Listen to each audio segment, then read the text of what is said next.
नमस्कार, आप देख रहे हैं न्यूज इंडिया। आपके साथ मैं हूं अभिषेक। चलिए इस समय सबसे पहले आपको सुनवाते हैं मुख्यमंत्री धामी बोल रहे हैं। बहुत शुभकामना दी है कि हम लोग एक अलग प्रकार से पूरे हिंदुस्तान के अंदर जितने राष्ट्रीय खेल हो रहे हैं उसमें भी नवाचार लाने का काम, आने वाले जो हमारे लोग हैं, अतिथि हैं, उन सब का इस प्रकार से आतिथ्य करेंगे कि वास्तव में जैसे अभी हमने G20 के कार्यक्रम किए, उस G20 की समिट में जो देश दुनिया के डेलीगेट्स आए थे, वो उत्तराखंड का एक अच्छा अनुभव नहीं, बहुत अच्छा अनुभव लेकर यहाँ से गए। उसी प्रकार से खेल के क्षेत्र में भी हम लोग करेंगे। और मैं प्रधानमंत्री जी का बहुत आप सबकी तरफ से, सभी खिलाड़ियों की तरफ से, देवभूमि उत्तराखंड के वासियों की तरफ से उनका आभार व्यक्त करना चाहता हूं, उनका धन्यवाद करना चाहता हूं कि उन्होंने, आपने देखा होगा पूरे कार्यक्रम के बीच में हमारे सभी पदक जीतने वाले खिलाड़ियों के लिए उन्होंने मोबाइल का फ्लैश ऑन करवा के सभी लोगों को जो है कहीं ना कहीं उनका सम्मान करने का काम, उन सबका अभिनंदन करने का काम किया था। और पूरे देश के अंदर उस बात की चर्चा हुई थी कि माननीय प्रधानमंत्री जी ने सीमांत क्षेत्र में उत्तराखंड के खिलाड़ियों का इस प्रकार से प्रोत्साहन किया। मैं आपकी तरफ से उनका धन्यवाद करता हूं और आप सबको फिर से बहुत शुभकामनाएं करता हूं और आशा करता हूं कि इस बार के राष्ट्रीय खेलों में आप अपना सर्वोत्तम प्रदर्शन करते हुए अधिक से अधिक पदक प्राप्त करके, अच्छे से अच्छा खेल करके और एक इतिहास बनाने का काम करेंगे और राज्य को गौरवान्वित करने का काम करेंगे। मेरी बहुत बहुत शुभकामनाएं। धन्यवाद। जय हिंद, जय भारत, जय उत्तराखंड। भारत माता की, भारत माता की।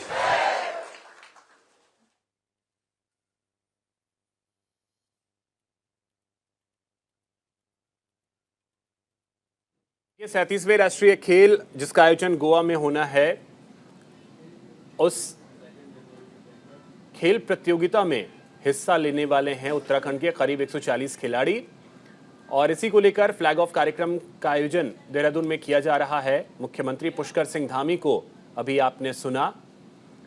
राष्ट्रीय खेलों का आयोजन गोवा में होना है।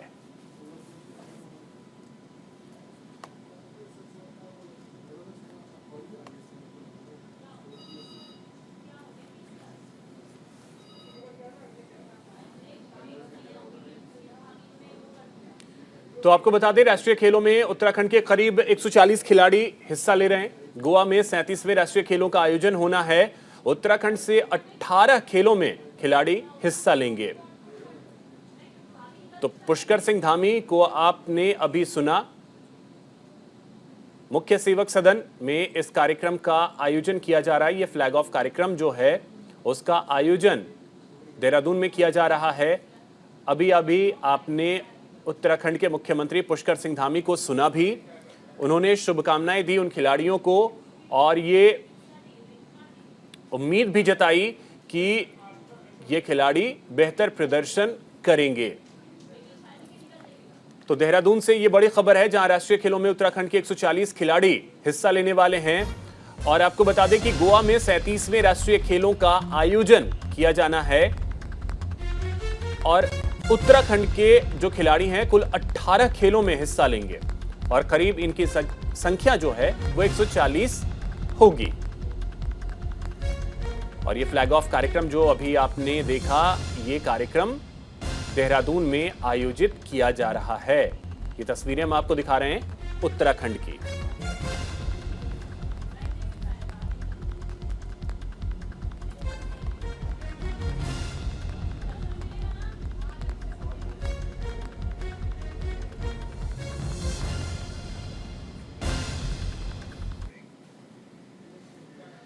देश भर में रामलीला का मंचन हो रहा है, लेकिन कुमाऊं में होने वाली रामलीलाओं की बात ही कुछ और है, जिसमें शास्त्रीय संगीत पर आधारित राग रागनियों पर संवाद अदायगी की जाती है। रामलीला के कलाकार भी इसमें कई बदलाव कर दर्शकों को जोड़ने की कोशिश कर रहे हैं, जिसमें कलाकारों का अभिनय बदलते दौर में भी कुमाऊनी रामलीला को जीवंत बनाए हुए है।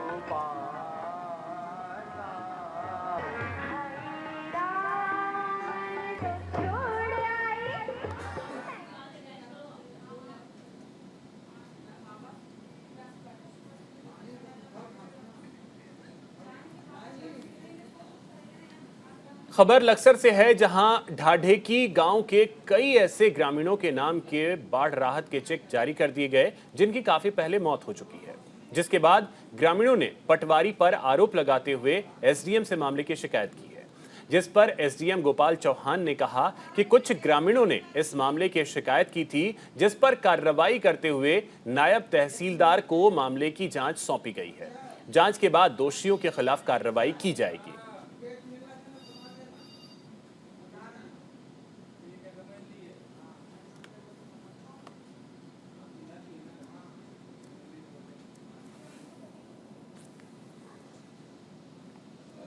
कल मेरे पास शिकायत आई थी संबंध में, वो मैंने नायब तहसीलदार को जांच अधिकारी बना रखा है और मुझे लगता है कि हो सकता है गलती से हो गया हो, क्योंकि लेखपाल खतौनी उठा के अपना चेक बना रहा है और हो सकता है किसी की डेथ हो गई हो और विरासत का नाम खतौनी में ना आया हो, तो ऐसी भूल हो सकती है। लेकिन फिर भी ये जाँच का विषय है। अभी मैं भी नहीं कह सकता हूँ कि ये जिसकी जो मृतक हैं या जो जिसकी डेथ हो गई है उसका चेक बन गया हो। ये जाँच का विषय है और नायब तहसीलदार को स्वयं जाँच के लिए इसमें मैंने लिखा हुआ है और जांच जब आ जाएगी उसके बाद मैं बता पाऊंगा।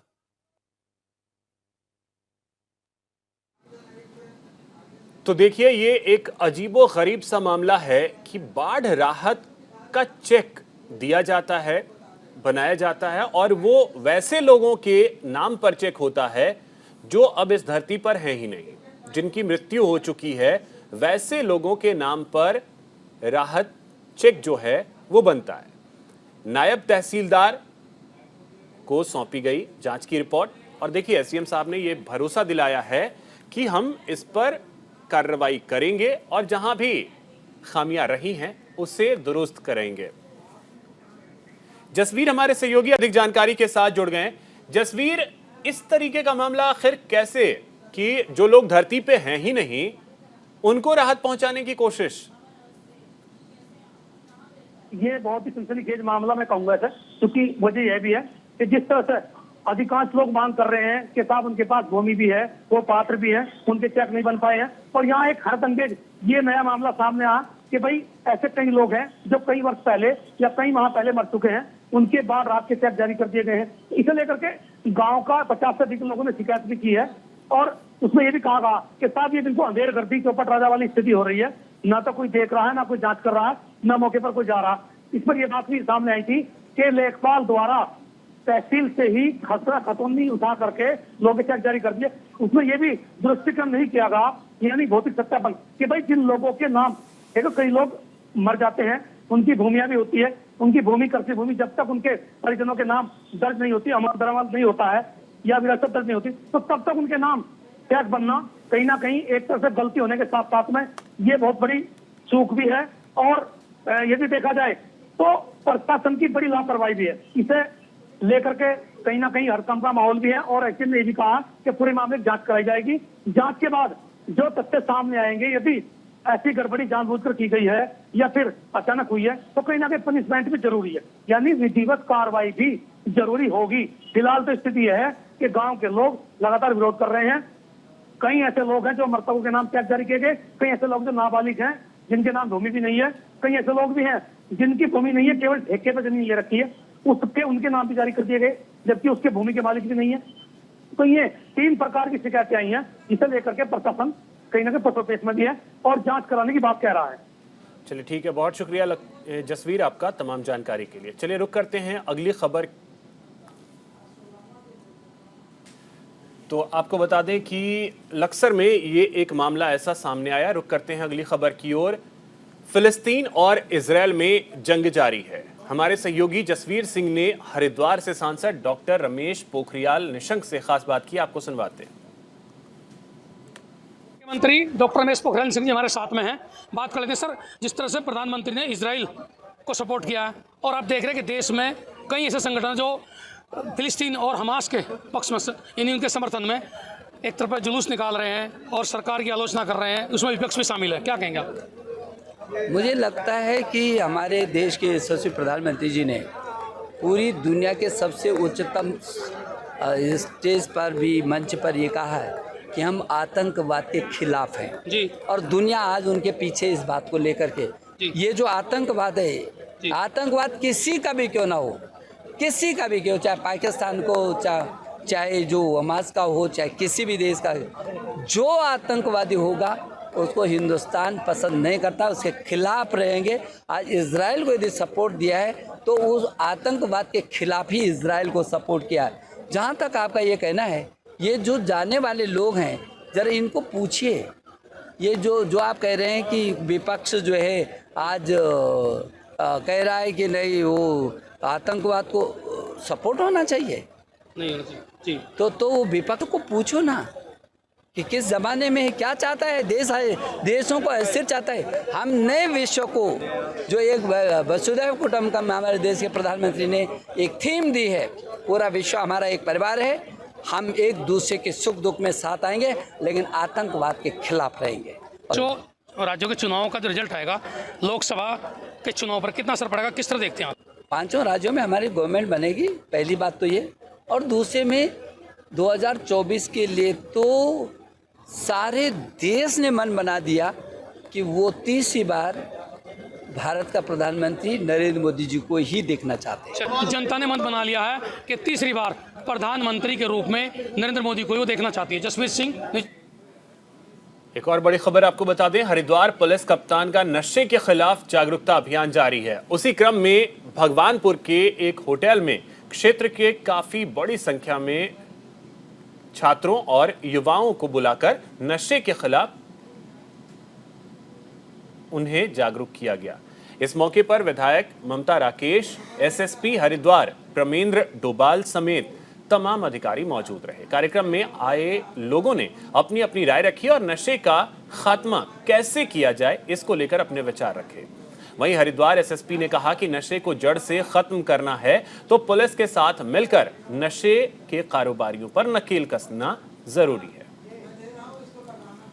का आयोजन किया गया था जिसमें समस्त भगवानपुर के जितने क्षेत्र के निवासी हैं, गणमान्य व्यक्ति सभी लोग सम्मिलित हुए थे। यहाँ पर छात्र भी सम्मिलित थे। इन सब के समक्ष एक ही चीज़, एक चुनौती हमारे बीच में सबसे बड़ी जो जो पैसा जिस तरीके से अपनी जगह बनाता जा रहा है समाज में, इसके विरुद्ध सभी लोगों को एकत्रित करके सभी लोग इसके विरुद्ध एक कार्रवाई करने के लिए हम लोग इकट्ठा हुए थे। उसकी रणनीति हम लोगों के द्वारा आगे जो बनाई जाएगी, इस पर एक साथ सबको मिलकर कार्य करना है।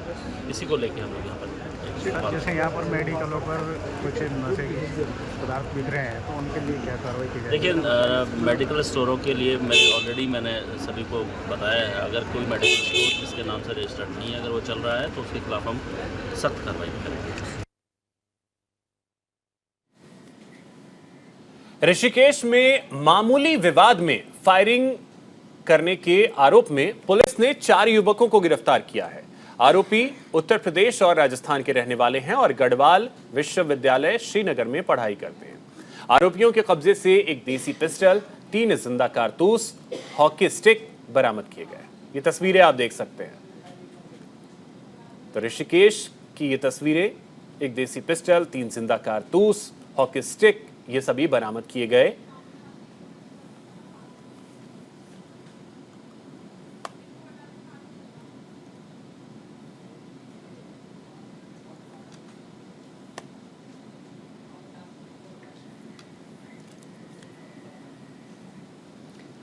हरिद्वार में हर की पौड़ी क्षेत्र में पंतदीप पार्किंग के ठेके की समय सीमा को लेकर उत्तराखंड हाईकोर्ट में दायर की गई जनहित याचिका पर खंडपीठ ने बड़ा फैसला दिया।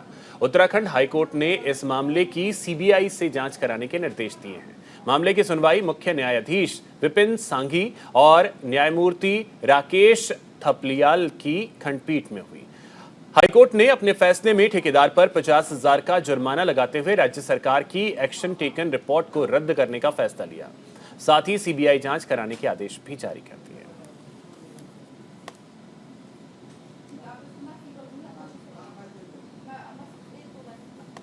पार्किंग है, अराउंड 1 लाख स्क्वायर मीटर्स में उस पार्किंग का ठेका दिया गया था 3 साल के लिए। उस 3 साल के ठेके को पूरा होने के बाद भी अधिकारियों ने, सरकार ने उसको 629 दिन और बढ़ा दिया था। उस एक्सटेंशन को हमने चैलेंज किया था कि ये बिल्कुल ही गलत, इलीगल और आर्बिट्रेरी है। माननीय न्यायालय ने आज अपना जजमेंट डिलीवर किया है, उस इलीगलिटी को माना है। उसका एक्सटेंशन जो कॉन्ट्रैक्टर को दिया गया था उसको कैंसिल किया गया है। साथ ही साथ कॉन्ट्रैक्टर 50,000 रुपये की कॉस्ट लगाई गई है और ये मैटर सीबीआई को भी रेफर कर दिया गया है फॉर फर्दर इन्वेस्टिगेशन।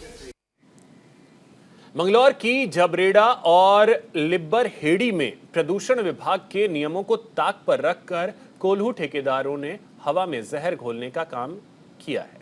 लगातार रबड़ और प्लास्टिक जलाकर चीनी से बुरा बनाने का काम किया जाता है।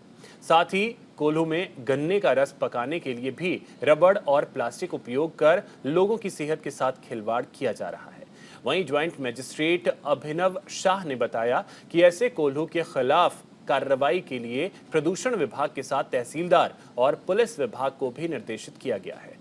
रबड़ और प्लास्टिक जलाने वाले कोल्हुओं को सीज करने की कार्रवाई अमल में लाई जाएगी। मैंने शक निर्देश इशू कर दिए हैं पोल्यूशन डिपार्टमेंट को, हमारी तहसीलदार साहब को और पुलिस को, कि इसमें चेक करते रहें। बीच में भी हमने काफ़ी कोल्हू सीज करे हैं, आगे भी ये कार्रवाई जारी रहेगी। मैं भी निकलूँगा फील्ड में करने के लिए, तो ये हम करते रहेंगे। अगर कोई ऐसा करेगा तो उसमें हम पेनल्टी भी लगाएंगे और कोल्हू भी सीज करेंगे।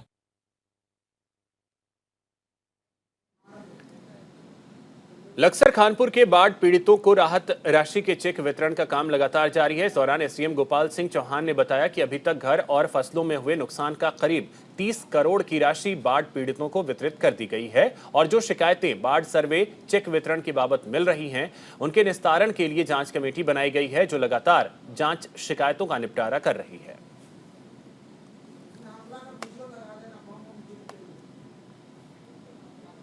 तो हेतुक में हमने 95,62,000 के आसपास हमने हेतुक में बांटा है और गृह अनुदान की अगर बात करता हूं तो उसमें 17,40,000 के आसपास हमने इसमें बांटा है।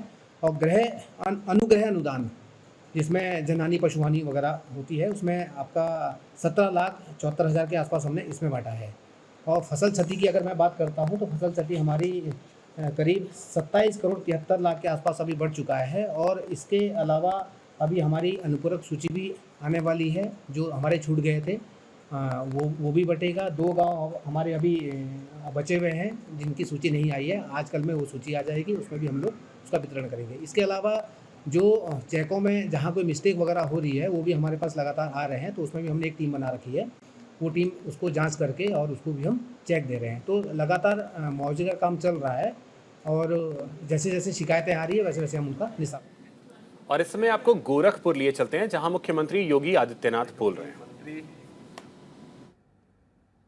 श्री कपिल देव अग्रवाल जी, माननीय सांसद गोरखपुर श्री रविकिशन शुक्ला जी, माननीय सांसद कुशीनगर श्री विजय दुबे जी, महापौर गोरखपुर डॉक्टर मंगलेश श्रीवास्तव जी, विधान परिषद सदस्य डॉक्टर धर्मेंद्र सिंह जी, मान्य विधायकगण डॉक्टर श्री राजेश त्रिपाठी जी, श्री राम चौहान जी, महेंद्रपाल सिंह जी, विपिन सिंह जी, डॉक्टर विमलेश पासवान जी, प्रदीप शुक्ला जी, कुलपति मदन मोहन मालवीय, प्रौद्योगिकी विश्वविद्यालय प्रोफेसर जयप्रकाश सैनी जी, प्रमुख सचिव प्राविधिक शिक्षा श्री एम देवराज जी, प्रमुख सचिव श्रम एवं सेवायोजन श्री अनिल कुमार जी,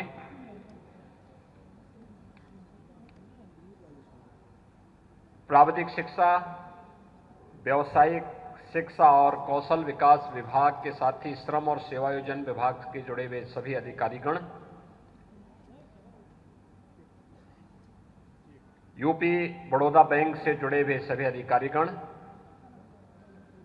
वित्तीय समावेशन से जुड़े हुए प्रदेश शासन के अधिकारीगण, बैंकर्स और उपस्थित हमारे सभी युवा साथियों, आज शारदीय नवरात्रि की अष्टमी तिथि है और महाअष्टमी की स्थिति में महायोगी भगवान गोरक्षनाथ की इस पावन धरा पर 40,000 युवा मिशन रोजगार के अंतर्गत रोजगार प्राप्त करेंगे और लगभग 600 करोड़ रुपए से अधिक का ऋण भी प्राप्त करेंगे। इसके लिए मैं आप सभी युवा साथियों को हृदय से बधाई देता हूं, अपनी शुभकामनाएं देता हूं।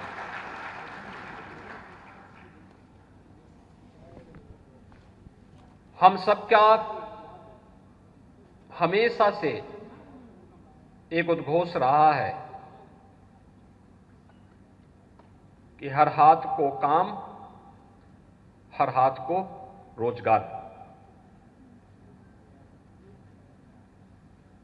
हर हाथ को काम मिले, हर खेत को पानी मिले। यह भारतीय जनता पार्टी प्रारंभ से। इसी के साथ इस बुलेटिन में इतना ही। नमस्कार।